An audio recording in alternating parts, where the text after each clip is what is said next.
आप सभी का स्वागत है मेरे YouTube क्लासेस पे। आज हम लोग कुछ इंपॉर्टेंट क्वेश्चंस करेंगे ज्योमेट्री के बेस पे। तो चलिए हम अपने इस क्लास को स्टार्ट करते हैं। अगर आपने क्वेश्चन नहीं देखा है तो एक बार अपने इस क्वेश्चंस को इस स्क्रीन पर देखें।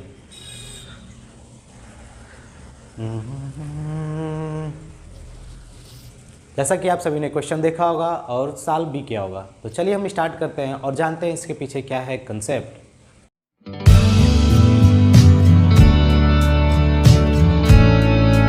सॉरी, एक ट्रायंगल दिया है ABC, उसके अंदर एक रेक्टेंगल है KLMB और आपसे पूछा है कि जो ये मैक्सिमम एरिया होगा ना KLMB, यानी ये इस रेक्टेंगल का मैक्सिमम एरिया क्या होगा आपका। पहला क्वेश्चन ये रहा और ये 6, 8, 10 दे दिया है और ये 90 डिग्री यानी राइट एंगल ट्रायंगल्स है। और यहाँ पर आप देख रहे हो कि एक ये भी ट्रायंगल ABC है और ये राइट एंगल ट्रायंगल है और यहाँ पर एक PQRB करके एक स्क्वायर दिया है और आपसे पूछ रहा है इस स्क्वायर का एरिया क्या होगा, एरिया ऑफ दिस स्क्वायर। ठीक है, तो ये दो क्वेश्चन है, मैंने सॉल्व करना है। तो सबसे पहला क्वेश्चन आप देखिए, इसका मैक्सिमम एरिया पूछा है। ठीक है, मैक्सिमम एरिया कैसे बताएंगे हम लोग, तो कुछ आपको बेसिक कंसेप्ट आने जरूरी है। जैसे कि आप कैलकुलस पढ़े होगे तो उसमें क्या होता है कि अगर मान लो कोई आपका एक फंक्शन है y = fx मतलब कुछ भी, यहाँ पर x² + 5 ऐसे करके कोई वैल्यू हो, तो हम क्या करते हैं कि एक बार इसका डिफ्रेंसिएशन करते हैं, y' निकालते हैं, उसको हम 0 के बराबर दिखाते हैं। जैसे ही 0 के बराबर दिखाते हैं तो वहाँ से x की कुछ वैल्यू आती है। जैसे ही उस x की वैल्यू आती है तो हम उस x की वैल्यू के लिए यह मानते हैं कि यह इस पॉइंट पे क्या यह मेरा जो फंक्शन है y fx जो मेरा फंक्शन है क्या यह मैक्सिमम देगा या मिनिमम देगा। तो उस समय हम क्या करते हैं, फिर एक बार डिफ्रेंसिएशन करते हैं इसी y का और वहाँ पर चेक करते हैं क्या यह वैल्यू लेस देन 0 है। अगर लेस देन 0 है इस x की वैल्यू के लिए, जो x का वैल्यू आया a, तो उस समय क्या होगा, x = a पे ये मैक्सिमम देगा। क्या देगा आपका मैक्सिमम मतलब अधिक देगा, यानी इस पॉइंट्स पर आपका जो भी होगा वैल्यू अधिक आएगी। जैसे आप ग्राफ देखो, अगर मान लो कोई आपने ग्राफ ऐसे ड्रा किया, सपोज ऐसे आपने ग्राफ ड्रा किया, तो आप देख रहे हो कि ग्राफ में हम इनपुट देते जा रहे हैं, यानी दैट इज़ x और ये क्या आपका y। तो अगर आप यहाँ पर देखो इस पॉइंट पे, तो इस पॉइंट पे जो x की वैल्यू होगी, अगर मान लो 5 या 6 जो भी है, तो इस पॉइंट पे सबसे अधिक मैक्सिमम होगा। उसके बाद इधर देखोगे तो डिक्रीज करेगा, इधर भी देखोगे तो ये तो पहले इधर है तो ऐसे इंक्रीज कर रहा है ग्राफ, फिर इसके बाद ऐसे डिक्रीज कर रहा है। तो यहाँ का जो स्लोप आप देख रहे हो ना, स्लोप मतलब क्या होता है, इस कर्व का एक स्लोप ऐसे, ये स्लोप आपका इंक्रीजिंग है, यानी ये जो y' मतलब स्लोप से ही मतलब होता है, यानी dy/dx ये क्या आपका इंक्रीजिंग है। क्या है आपका, ये इंक्रीजिंग है। तो इस वाले केस में तो ये इंक्रीजिंग फंक्शन है यहाँ तक है, लेकिन इस वाले केस में देखो y' की वैल्यू क्या है, लेस देन 0 है। ठीक है, लेकिन इस पॉइंट पे आप देखोगे ना, तो ये पॉइंट पे क्या देगा आपको, मैक्सिमम देगा। क्या देगा, मैक्सिमम। और इसके इधर जाओगे तो ये डिक्रीज करेगा y' की वैल्यू। अगर मान लो मैंने y' की वैल्यू निकाल लिया जो आया, ठीक है, उसमें मैंने इधर की वैल्यू पुट कर दिया, मान लो 5 के बाद 6 आ गया, तो तुम देखोगे तो ये वैल्यू घटती हुई आएगी, यानी यहाँ पर सबसे अधिक मैक्सिमम वैल्यू होगा। फिर जैसे जैसे इधर जाओगे तो ये वैल्यू क्या होगी, घटती जाएगी। और यहाँ पर देखो x के नीचे आ जाओ, अगर मान लो तुमने 4 लिया, फिर 3 से 4 लिया, तो देखोगे 3 पे कुछ वैल्यू थी, 5, 4 आई थी, फिर 4 पे वैल्यू रखेंगे तो 7 आ गई, यानी वो बढ़ती हुई दिखाई देगी। ठीक है, इसीलिए हम सेकेंड डिफ्रेंसिएशन करते हैं, जिसके कारण हमें ये मालूम चल जाता है कि y' लेस देन 0 है। तो उस समय जो x की वैल्यू है ना, x की जो वैल्यू आपने निकाला था इसको सॉल्व करके, y' = 0 दिखा के जो x की वैल्यू आई थी, उस पर ये आपका फंक्शन क्या देगा, मैक्सिमम वैल्यू देगा, यानी अधिक से अधिक वैल्यू देगा। ठीक है, आप इसको ग्राफिकली भी समझ सकते हो, प्लॉट करके ऐसे क्वेश्चनों को। ठीक है, तो देखिए हम कैसे सॉल्व करेंगे इन सब चीज़ों को। तो यहाँ पर आप देख रहे हो, तो देखो ध्यान से, अगर ये आपका लेंथ नहीं मालूम है रेक्टेंगल का, हम बोल सकते हैं यहाँ से यहाँ तक क्या है आपका, ये x है। अब देखो ये वाला कितना है, यहाँ से यहाँ तक क्या है, ये आपका y है। ठीक है, और ये पूरा आपका कितना है, 8 सेंटीमीटर, ये 6 सेंटीमीटर। तो ऑटोमेटिक ये तो 10 हो ही जाना है। क्यों 10 हो जाना है, क्योंकि आप समझ रहे हो क्यों 10 हो जाना है, क्योंकि आपको पता है, क्योंकि ये राइट एंगल ट्रायंगल है तो हाइपोटेनस क्या होगा इसका, 10 होगा। अगर मैं बात करूँ कि इस रेक्टेंगल का जो एरिया है क्या होगा, तो रेक्टेंगल का एरिया आपका होगा, rectangle area = x × y cm², बोल सकते हैं आप, इसको सेंटी मान लेना। ठीक है, इतना हो गया। अब ट्रायंगल का एरिया क्या होगा, तो ट्रायंगल एरिया आपका होगा हाफ बेस 8 × हाइट, यानी 24 सेंटीमीटर² के बराबर होगा। बेस इंटू हाइट इतना हो गया। ठीक है, अब एक और चीज़ है कि हम इस ट्रायंगल के एरिया को और तरीके से बता सकते हैं जिसमें x और y दिख जाए। वो तरीका क्या होगा, तो देखो अगर आप ऐसे कर दो, ऐसे मिला दो, ठीक है, तो ये आपका एक ट्रायंगल नीचे बना, एक ट्रायंगल आपका ये बना। तो इस ट्रायंगल का एरिया कैसे निकालेंगे, हाफ बेस यानी 8 इंटू हाइट कितना हो गया y, फिर प्लस इस ट्रायंगल का एरिया हम कैसे निकालेंगे, तो आप देख रहे हो ये बेस है, ये क्या आपका हाइट है, तो half base x into height कितना हो गया, सॉरी बेस 6 हो गया, हाइट कितना हो गया x, क्योंकि ये तो एक हाइट ही है ना, क्योंकि 90 डिग्री हाइट है, ये भी आपका एक हाइट ही होगा। तो इस ट्रायंगल का एरिया और इस ट्रायंगल का एरिया, अगर दोनों का एरिया मैं जोड़ दूं तो इस पूरे ट्रायंगल का क्या आ जाएगा, आपका एरिया आ जाएगा। ठीक है, तो फाइनली आप देख सकते हो ये आ गया।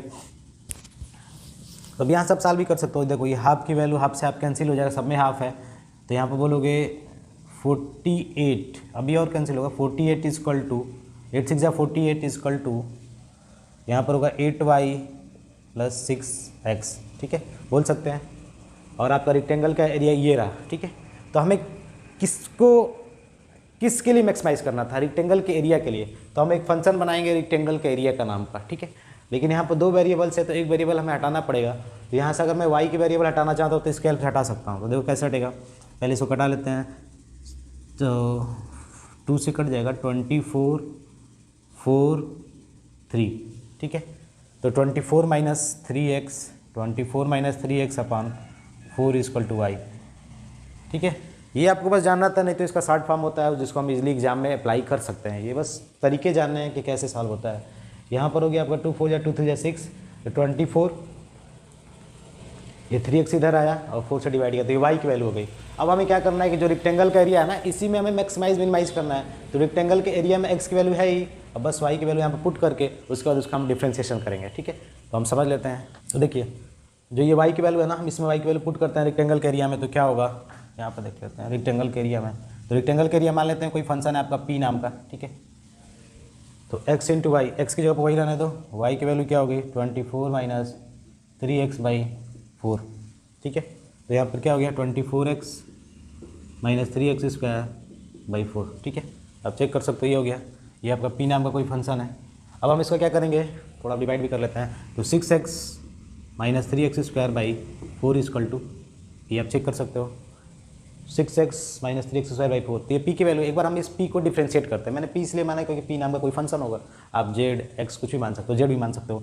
तो एक बार डिफ्रेंशिएशन करोगे, एरिया को ही हम डिफ्रेंशिएट कर रहे हैं। ठीक है, तो डिफ्रेंशिएट हम करेंगे तो क्या मिलेगा, 6 माइनस 6x बाई 4। आप चेक कर सकते हो कैसे डिफ्रेंशिएशन करते हैं। ठीक है, तो ये p डैश की वैल्यू होती है, x का डिफ्रेंशिएशन 1 होता है dy बाई डी एक्स, यहाँ पर होती हैं 6x by 4।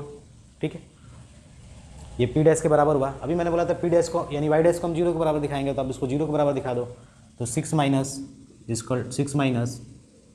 3x by 2 is equal to 0, तो 6 इजकल टू 3x बाई 2, तो x की वैल्यू 4, यानी x की वैल्यू कितनी आ गई, 4 आ गई। यानी आप इसको जब सॉल्व करोगे तो x की वैल्यू आपको क्या मिलेगी, 4 मिलेगी। कि जब x की वैल्यू 4 आ गई, तो अब हमें चेक करना है क्या ये 4 पे ये मेरा मैक्सिमम वैल्यू है। तो हम क्या करेंगे, एक बार सेकंड डिफ्रेंशिएशन करेंगे इसी का। तो आप एक बार इसका जब सेकंड डिफ्रेंशिएशन करोगे तो क्या होगा, -6/4 होगा p डबल डैश। ये देख रहे हो कि तब खुद ही निगेटिव है, तो जब ये निगेटिव है तो इसका मतलब x इक्वल टू 4 पे मेरी वैल्यू क्या है, आपकी मैक्सिमम है। क्या है, मैक्सिमम। अगर आपको ऐसे नहीं समझ में आ रहा है तो x इक्वल टू 4 की वैल्यू आप एक बार यहाँ पे पुट करो, तो आप चेक करोगे 6 में से 6 गया 0 के बराबर, और 4 से थोड़ा कम 3 रखो, तो 3 रखोगे तो आपका करीब 1.5 के अप्रॉक्स आएगा। ठीक है, 3 रखोगे तो आपका 3 से कटा 1.5 के अप्रॉक्सीमेट आएगा, 1.5 पाएगा। अगर आप 5 रखते हो यहाँ पर, तो 5 रखोगे तो आपका करीब अधिक हो जाएगा, यानी निगेटिव मिलेगा। यानी x की वैल्यू 4 से अधिक जाओगे तो p डैश की वैल्यू क्या मिलेगी, निगेटिव। तो ये निगेटिव तभी मिलता है जब आप इस पॉइंट से अब नीचे की तरफ उतर रहे हो, तभी मिलता है। ठीक है, क्योंकि देखो यहाँ पर निगेटिव y डैश हो रहा है कि नहीं, निगेटिव क्यों हो रहा है, क्योंकि हम जो भी वैल्यू है 5 अगर मैं इसमें पुट करूँगा तो निगेटिव वैल्यू आना ही है।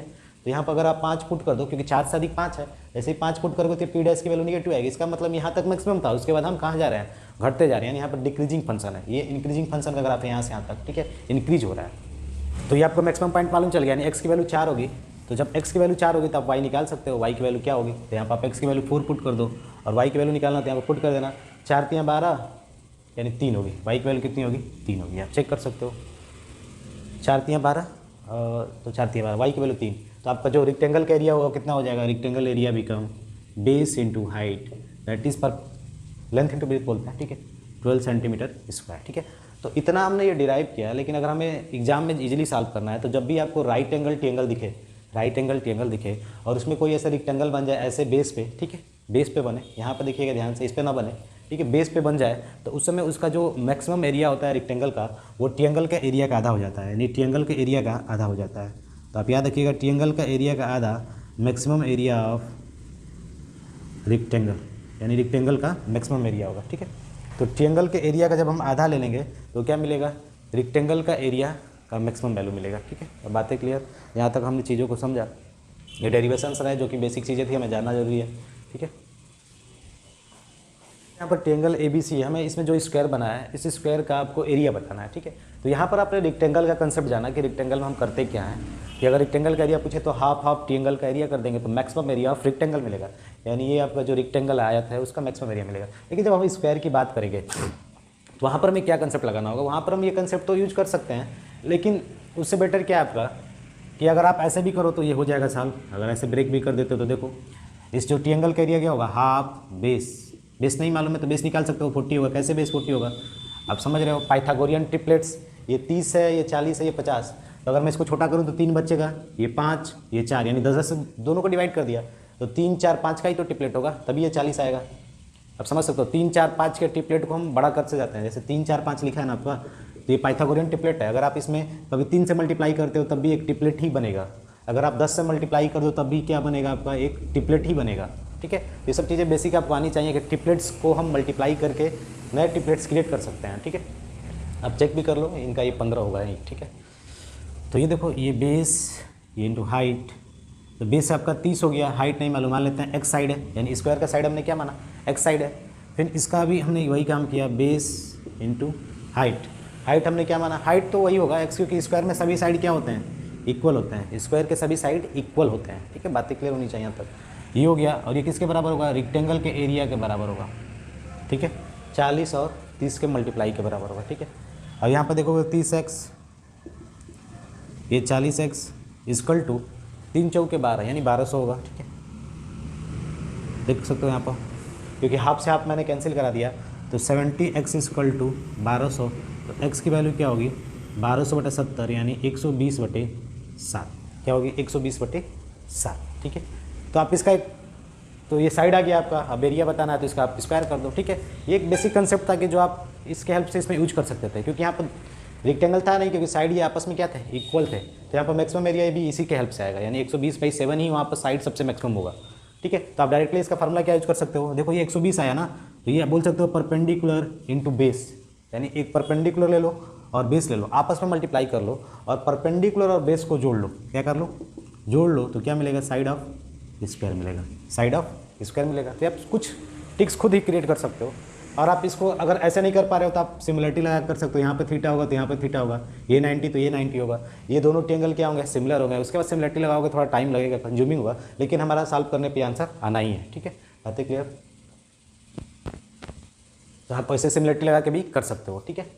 तो यहाँ से आपका एक्स है तो एरिया निकालना है, तो इसका आप स्क्वायर कर दोगे तो एरिया ऑफ स्क्वायर आ जाएगा, maximum area of square in right angle triangles, ठीक है। तो आज के लिए बस इतना ही, मिलते हैं अगले क्लास में नए कंसेप्ट के साथ, तब तक के लिए धन्यवाद। अगर आपने मेरे इस चैनल को सब्सक्राइब नहीं किया है तो एक बार सब्सक्राइब, लाइक और शेयर जरूर करें।